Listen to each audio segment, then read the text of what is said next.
राजस्थान में किस भौतिक क्षेत्र में मुकुंदरा की पहाड़ियां स्थित है?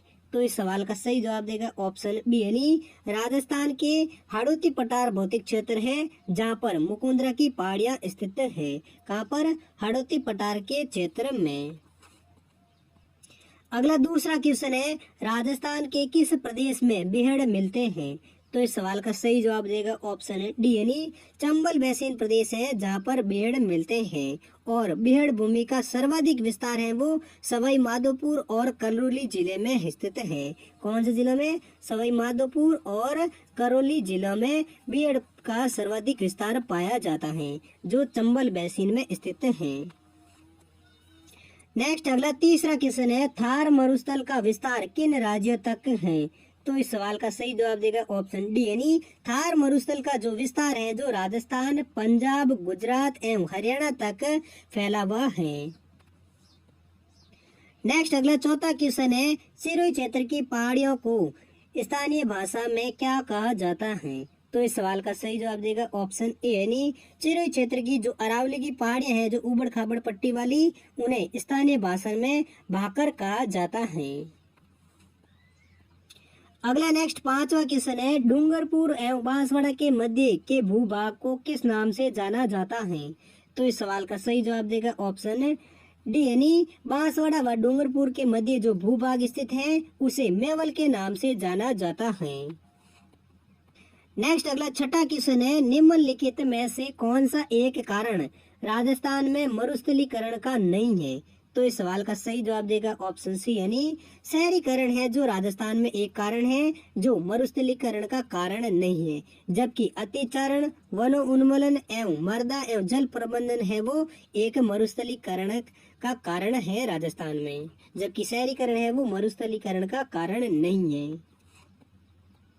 अगला नेक्स्ट सातवां क्वेश्चन है, लाठी श्रृंखला क्या है? तो इस सवाल का सही जवाब देगा ऑप्शन सी यानी भूगर्भीय एक जल पट्टी है जिसे लाठी श्रृंखला कहा जाता है जो जैसलमेर से पोखरण व मोहनगढ़ तक पाकिस्तानी सीमा के सारे एक भूगर्भ जल की चौड़ी पट्टी है जिसे लाठी श्रृंखला या लाठी जल पट्टी के नाम से जाना जाता है। किस पट्टी को?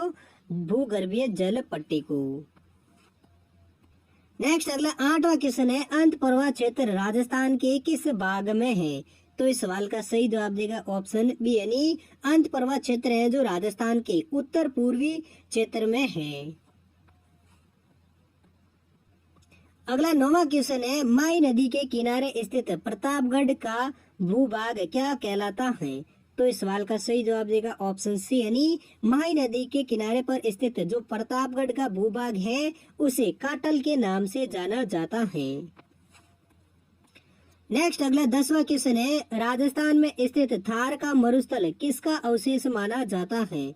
तो इस सवाल का सही जवाब देगा ऑप्शन डी यानी राजस्थान में स्थित जो थार का मरुस्थल है वो 33 सागर का अवशेष माना जाता है।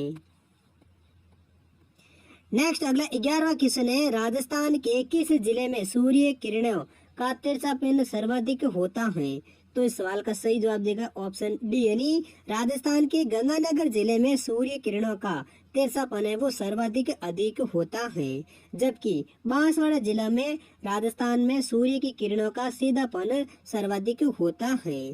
किस जिले में? बांसवाड़ा में सूर्य की किरणें वो है सीधी पड़ती हैं, जबकि सबसे तिरछी किरणें हैं वो किसमें पड़ती है? गंगानगर जिले में पड़ती हैं।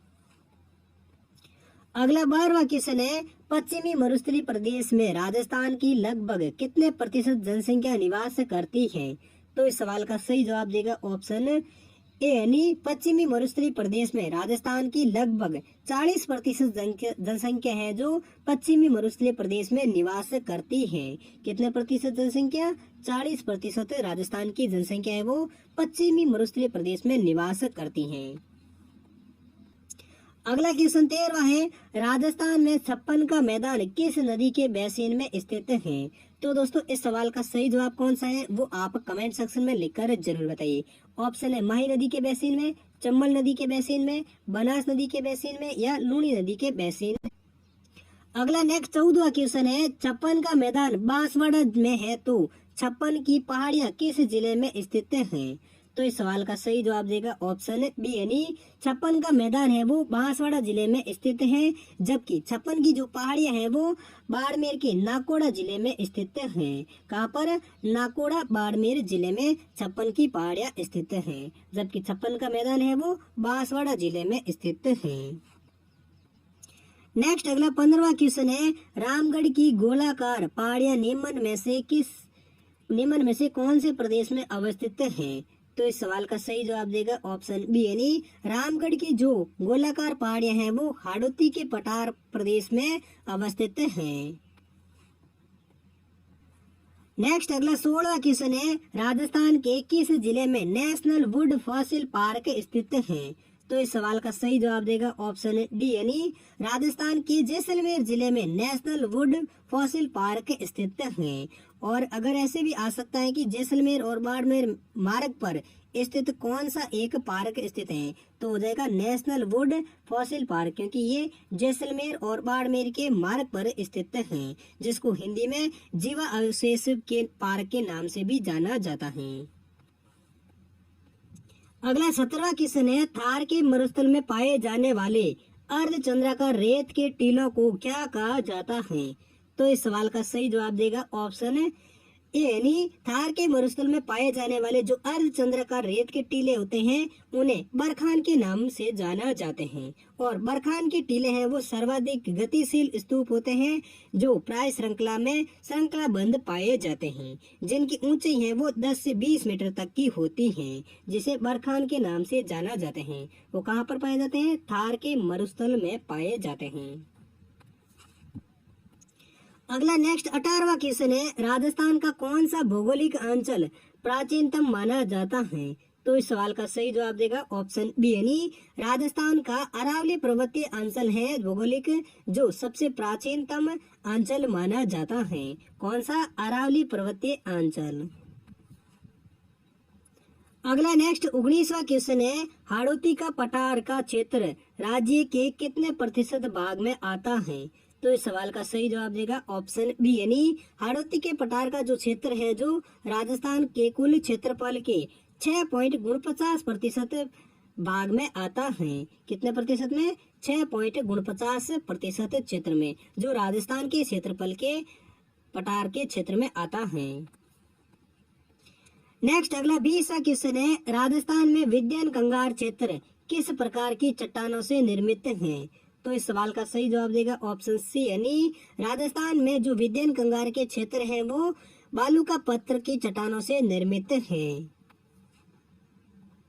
नेक्स्ट अगला 21वां क्वेश्चन है, राजस्थान का मरुस्थल किस नाम से जाना जाता है? तो इस सवाल का सही जवाब देगा ऑप्शन बी यानी राजस्थान का जो मरुस्थल है उसे थार मरुस्थल के नाम से जाना जाता है। अगला 22वां क्वेश्चन है, राजस्थान की पर्वत श्रेणी कौन सी है जो राज्य को पूर्वी राजस्थान और पश्चिमी राजस्थान में विभाजित करती है? तो इस सवाल का सही जवाब देगा ऑप्शन बी यानी राजस्थान की अरावली पर्वत श्रेणी है जो राजस्थान राज्य को पूर्वी राजस्थान और पश्चिमी राजस्थान में विभाजित करती है। कौन सी पर्वत श्रेणी? अरावली पर्वत श्रेणी। नेक्स्ट अगला अंतिम 23वां क्वेश्चन है, चारों ओर से पहाड़ियों से घिरे हुए उदयपुर बेसिन को स्थानीय भाषा में किस नाम से जाना जाता है? तो इस सवाल का सही जवाब देगा ऑप्शन बी यानी चारों ओर से उदयपुर को घिरे हुए पहाड़ियों हैं जो गिरवा के नाम से जाना जाता है। किसे नाम से जाना जाता है? उदयपुर को सबर का बेसिन जो चारों ओर से पहाड़ियों से घिरा है उसे गिरवा के नाम से जाना जाता है। तो दोस्तों ये थे राजस्थान प्राकृतिक एवं भौतिक स्वरूप से जुड़े कुछ मोस्ट इंपोर्टेंट क्वेश्चन आंसर। अब हमारा दूसरा टॉपिक है राजस्थान के लोक संत एवं संप्रदाय से जुड़े मोस्ट इंपोर्टेंट क्वेश्चन आंसर का। पहला क्वेश्चन है, श्रीनाथ जी की प्रतिमा किस मुगल शासक के काल में राजस्थान लाई गई है? तो इस सवाल का सही जवाब देगा ऑप्शन डी यानी श्रीनाथ जी की प्रतिमा है जो मुगल शासक औरंगजेब के काल में राजस्थान लाई गई थी। और श्रीनाथ जी का मंदिर है वो उदयपुर से 48 किलोमीटर दूर नाथद्वारा में स्थित है। और श्रीनाथ जी का जो मंदिर है वो वल्लभ संप्रदाय से संबंधित एक मंदिर है। नेक्स्ट अगला दूसरा क्वेश्चन है, राजस्थान में निम्बार्क संप्रदाय की पीठ किस स्थान पर स्थित है? तो इस सवाल का सही जवाब देगा ऑप्शन बी यानी सालेमाबाद अजमेर में निम्बार्क संप्रदाय की पीठ स्थित है। और निम्बार्क संप्रदाय को हंस संप्रदाय के नाम से भी जाना जाता है, जिसकी पीठ कहाँ पर है? सालेमाबाद अजमेर में। नेक्स्ट अगला तीसरा क्वेश्चन है, सालेमाबाद में स्थित निम्बार्क संप्रदाय की प्रमुख पीठ की स्थापना किसने की थी? तो इस सवाल का सही जवाब देगा ऑप्शन सी यानी आचार्य परशुराम जी देवाचार्य हैं, जिन्होंने सालेमाबाद अजमेर में स्थित निम्बार्क संप्रदाय पीठ की स्थापना की थी। किसने? आचार्य परशुराम जी देवाचार्य ने। और निम्बार्क संप्रदाय के लोग हैं वो राधा और श्री कृष्ण की युगल रूप से पूजा करते हैं। नेक्स्ट अगला चौथा क्वेश्चन है, अलाउद्दीन की मस्जिद कहाँ पर बनाई गई है? तो इस सवाल का सही जवाब देगा ऑप्शन बी यानी राजस्थान के नागौर जिले में अलाउद्दीन की मस्जिद बनाई गई है। और अलाउद्दीन है जिन्होंने नागौर दुर्ग पर 1311 ईस्वी में आक्रमण किया था। और अलाउद्दीन की मस्जिद है वो नागौर जिले में बना दी गई है। नेक्स्ट अगला पांचवा क्वेश्चन है, शाहपुरा में प्रत्येक वर्ष चैत्र कृष्ण प्रतिपद से चैत्र कृष्ण पंचम तक मनाया जाने वाला फुलडोल उत्सव किस संप्रदाय से संबंधित है? तो इस सवाल का सही जवाब देगा ऑप्शन डी यानी शाहपुरा में प्रत्येक वर्ष चैत्र कृष्ण प्रतिपद से लेकर चैत्र कृष्ण पंचम तक मनाया जाने वाला फुलडोल उत्सव है वो रामसनई संप्रदाय से संबंधित हैं। और रामसनई संप्रदाय की 4 प्रमुख पीठें हैं, जो एक है शाहपुरा भीलवाड़ा में, दूसरी है खेड़ापा जोधपुर में, तीसरी है रेण नागौर में और चौथी है सिंतल बीकानेर में। कितनी संप्रदाय की पीठें हैं? राम संप्रदाय की कितनी पीठें हैं? 4 पीठें हैं।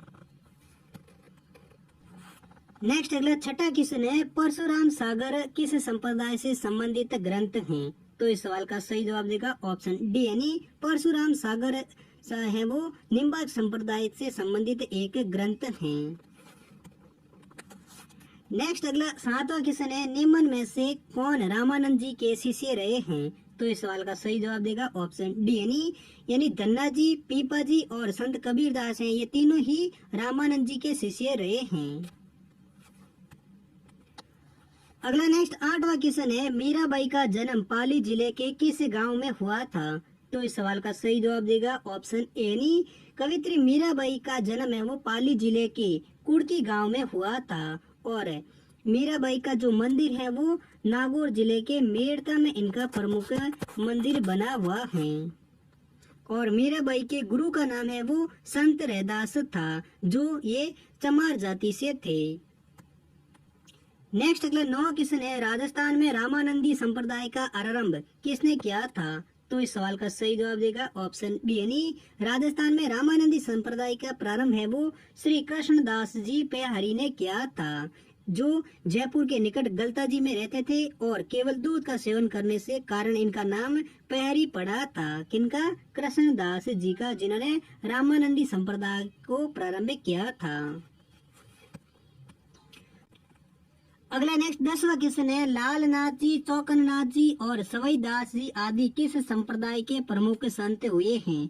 तो इस सवाल का सही जवाब देगा ऑप्शन बी यानी लालनाथ जी, चौकन्नाथ जी और सवईदास जी हैं वो जसनादी संप्रदाय के प्रमुख संत हुए थे। और जसनादी संप्रदाय का जो प्रमुख नृत्य है वो अग्नि नृत्य है, यानी अग्नि नृत्य है वो किस संप्रदाय से संबंधित है? वो है जसनादी संप्रदाय से। नेक्स्ट अगला 11वां क्वेश्चन है, जाम्बू के अनुयायी को क्या कहते हैं? तो इस सवाल का सही जवाब देगा ऑप्शन बी यानी जाम्बू जी के जो अनुयायी हैं वो विष्णु कहा जाता है। और विष्णु संप्रदाय के 29 नियम होते हैं, जो किसने दिए थे? जाम्बू जी ने दिए थे। अगला नेक्स्ट 12वां क्वेश्चन है, राजस्थान का कबीर किसे कहते हैं? तो इस सवाल का सही जवाब देगा ऑप्शन सी यानी संत दादू दयाल हैं, जिनको राजस्थान का कबीर कहा जाता है। नेक्स्ट 13वां क्वेश्चन है, जसनाती सिद्धों की समाधियां क्या कहलाती हैं? तो इस सवाल का सही जवाब देगा ऑप्शन बी यानी जसनाती सिद्धों की जो समाधियां होती हैं उसे बाड़ियां कहा जाता है। और जिन आग पर अंगारों पर नृत्य करते हैं उसे वो धूना कहते हैं, यानी जसनाती संप्रदाय के जो लोग हैं आग के अंगारों पर नृत्य करते हैं उसे धूना कहते हैं। और ये अग्नि नृत्य है वो जसनाती संप्रदाय से संबंधित एक नृत्य है।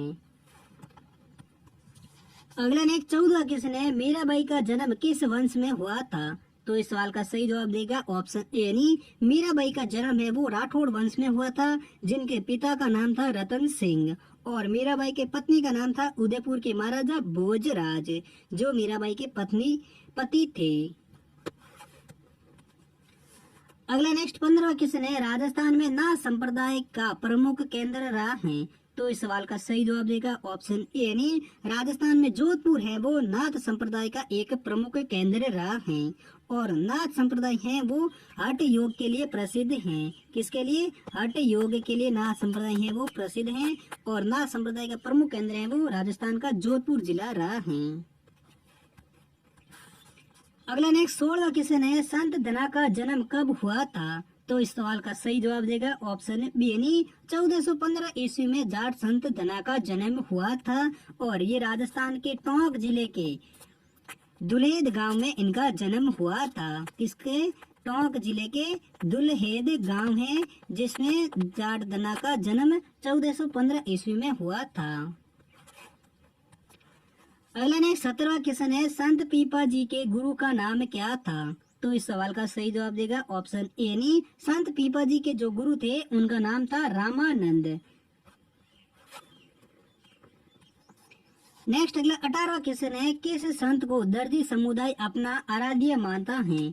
तो इस सवाल का सही जवाब देगा ऑप्शन है सी यानी संत पीपा जी है जिनको दर्जी समुदाय के लोग अपना आराध्य देवता मानकर उनकी पूजा करते हैं।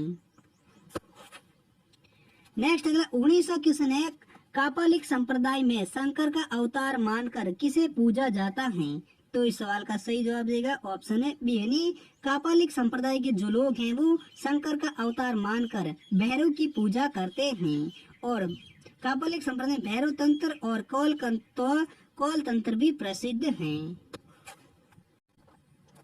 अगला नेक्स्ट 20वां क्वेश्चन है, संत महावजी का जन्म कहाँ हुआ था? तो इस सवाल का सही जवाब देगा ऑप्शन बी सी यानी संत महावजी का जन्म है वो राजस्थान के डूंगरपुर में हुआ था और संत महावजी ने निष्कलंक नामक एक संप्रदाय की भी स्थापना की थी। किसने? संत महावजी ने। नेक्स्ट अगला 21वां क्वेश्चन है, निर्गुण भक्ति के संत जसनाथ जी के गुरु कौन थे? तो इस सवाल का सही जवाब देगा ऑप्शन ए यानी निर्गुण भक्ति के दो संत जसनाथ जी थे उनके गुरु का नाम है वो गोरखनाथ था।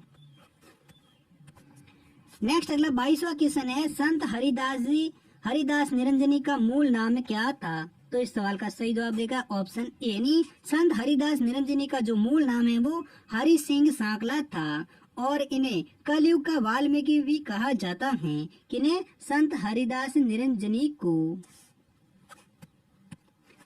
अगला नेक्स्ट 23वां क्वेश्चन है, संत जसनाथ जी का जन्म कब हुआ था? तो इस सवाल का सही जवाब देगा ऑप्शन बी यानी संत जसनाथ जी का जन्म है वो 1539 ईस्वी में करतरेसर बीकानेर में हुआ था, जहाँ पर जसनाथी संप्रदाय की प्रधान पीठ है। कहाँ पर है जसनाथी संप्रदाय की प्रमुख पीठ?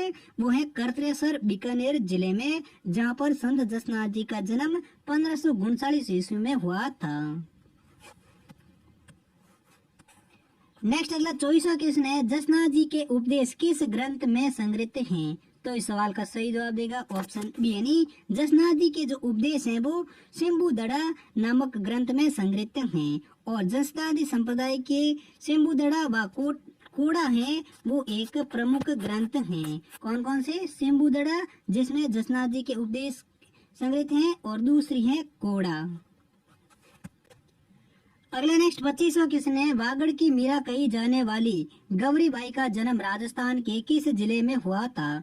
तो इस सवाल का सही जवाब देगा ऑप्शन सी यानी वागड़ की मीरा कही जाने वाली गौरीबाई का जन्म है वो राजस्थान के डूंगरपुर जिले में हुआ था और गौरीबाई हैं जो श्री कृष्ण भक्त के भजनों से लोगों को प्रभावित किया था, इसलिए इनको वागड़ की मीरा कहा जाता है। किसको? गौरीबाई को, जिनका जन्म कहाँ पर हुआ था? वो राजस्थान के डूंगरपुर में इनका जन्म हुआ था।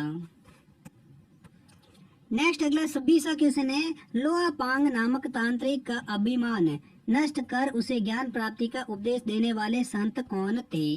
तो इस सवाल का सही जवाब देगा ऑप्शन सी यानी लोहा पांग नामक तांत्रिक का अभिमान नष्ट कर उसे ज्ञान प्राप्ति का उपदेश देने वाले संत हैं वो संत जसनाथ जी थे, और संत जसनाथ जी हैं वो निर्गुण भक्ति के प्रवर्तक थे। कौन? संत जसनाथ जी, जिन्होंने लौ पांग नामक एक तांत्रिक था जिनका अभिमान नष्ट कर उन्हें ज्ञान प्राप्ति का उपदेश दिया था।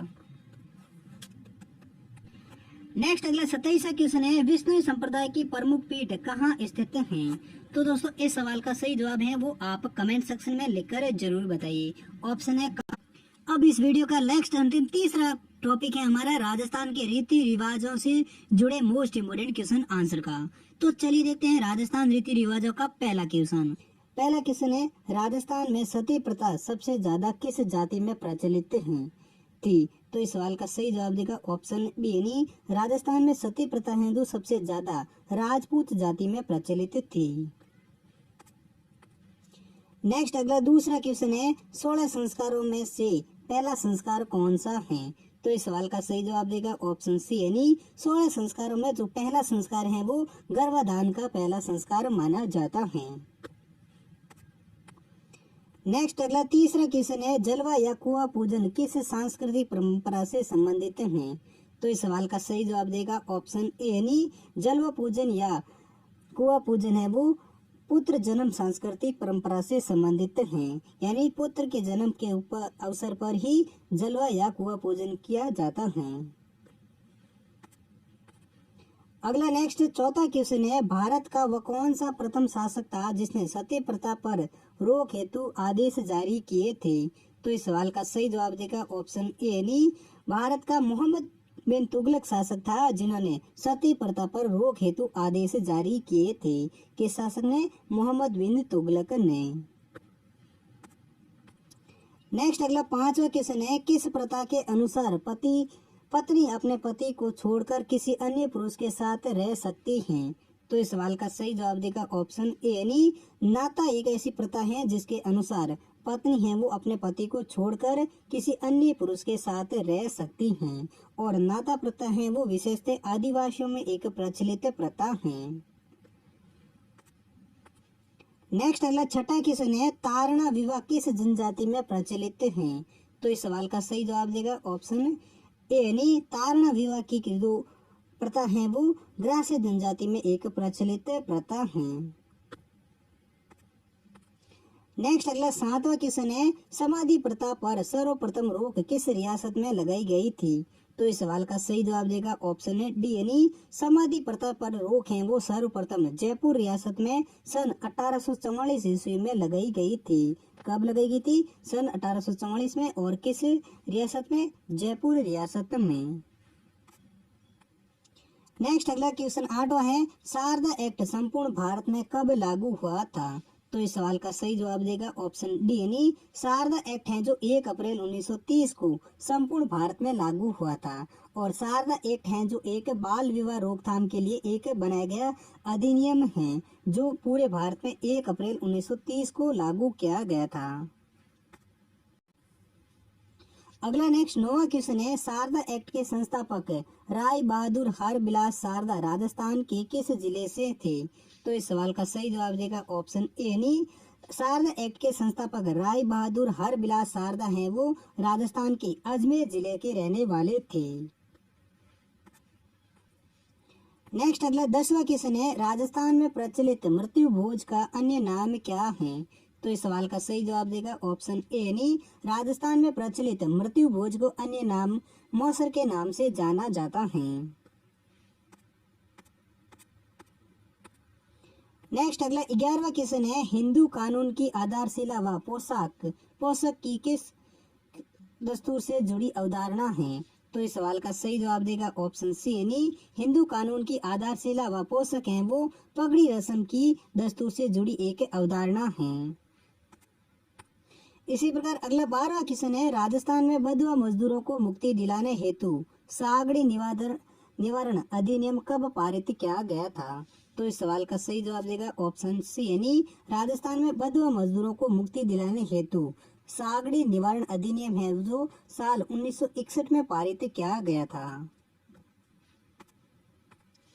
नेक्स्ट अगला 13वां क्वेश्चन है, आदिवासी लोगों में प्रचलित लीला मेरिया संस्कार का संबंध किससे है? तो इस सवाल का सही जवाब देगा ऑप्शन है बी, यानी आदिवासियों के लोगों में प्रचलित लीला मेरे संस्कार हैं वो विवाह से संबंधित एक संस्कार हैं। नेक्स्ट अगला 14वां क्वेश्चन है, डाकण प्रथा को सर्वप्रथम गैर कानूनी कहाँ से घोषित किया गया था? तो इस सवाल का सही जवाब देगा ऑप्शन ए, यानी डाकण प्रथा को सर्वप्रथम गैर कानूनी है वो उदयपुर से घोषित किया गया था। और कब किया गया था? ये किया गया था 1853 में इसको गैर कानूनी घोषित किया गया था। और डाकण प्रथा है जो मीणा और भील जनजाति में मुख्य रूप से ये प्रचलित थी। अगला नेक्स्ट 15वां क्वेश्चन है, बाल विवाह प्रतिषेध अधिनियम 2006 कब से लागू किया गया था? तो इस सवाल का सही जवाब देगा ऑप्शन बी, यानी बाल विवाह प्रतिषेध अधिनियम 2006 है वो 1 नवंबर 2007 से लागू किया गया था। ये कानून कब बनाया गया था? 2006 में। और इसे लागू कब किया गया था? 1 नवंबर 2007 से। कौन सा कानून? बाल विवाह प्रतिषेध अधिनियम। अगला नेक्स्ट 16वां क्वेश्चन है, नमाज पढ़ने से पूर्व शुद्धि के लिए हाथ पांव धोने की क्रिया क्या कहलाती है? तो इस सवाल का सही जवाब देगा ऑप्शन है बी, यानी नमाज पढ़ने से पूर्व शुद्धि के लिए हाथ और पांव धोने की क्रिया है वो वजू कहलाती हैं। दोस्तों ये सवाल काफी इंपोर्टेंट सवाल है क्योंकि ये हाल ही में वजू हैं जो काफी चर्चा में है। क्योंकि हाल ही में भारत में ज्ञानवापी एक मस्जिद में वहाँ पर शिव जी का एक शिवलिंग मिला था जहाँ पर मुसलमान इस मस्जिद में हाथ और पांव धोते थे। लेकिन अभी ये काफी वजू स्थान है जो काफी चर्चा में चलता है। नेक्स्ट अगला 17वां क्वेश्चन है, बाल विवाह पश्चात वयस्क होने पर वधू द्वारा ससुराल जाने की प्रथा क्या कहलाती है?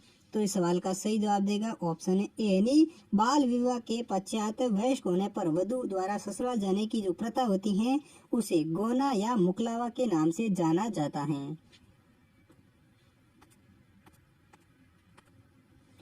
अगला नेक्स्ट 18वां क्वेश्चन है, राजस्थान में सर्वप्रथम किस राज्य में सती प्रथा को गैर कानूनी घोषित किया गया था?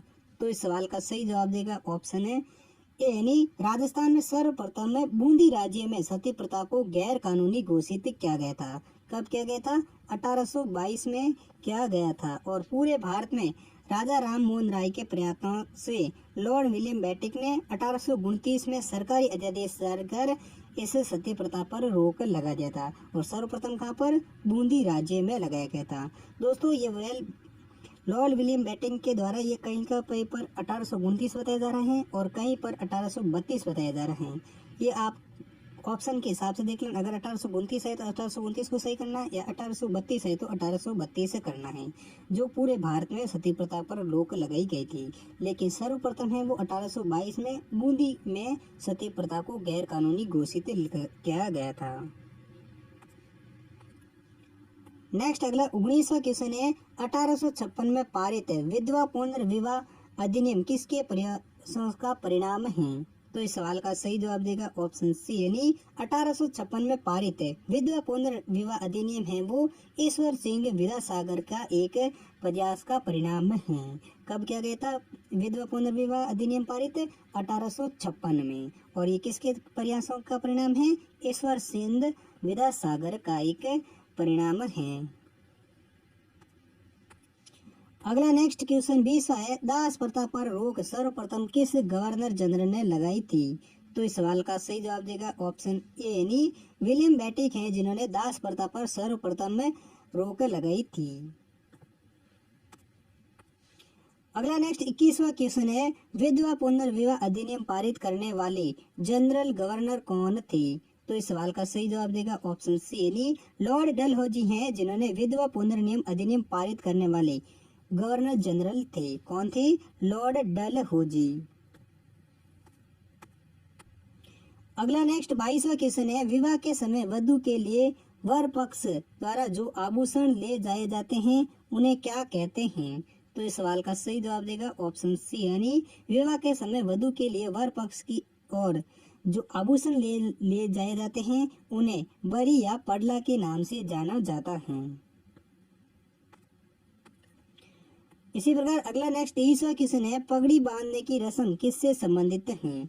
तो दोस्तों इस सवाल का सही जवाब कौन सा है वो आप कमेंट सेक्शन में लिखकर जरूर बताइए। सवाल क्या है, पगड़ी बांधने की रस्म है वो किससे संबंधित है? ऑप्शन ए कुआं पूजन, विवाह, मृत्यु या इनमें से कोई नहीं। तो दोस्तों इन चारों में से कौन सा सही है वो आप कमेंट सेक्शन में लिखकर जरूर बताइए। और दोस्तों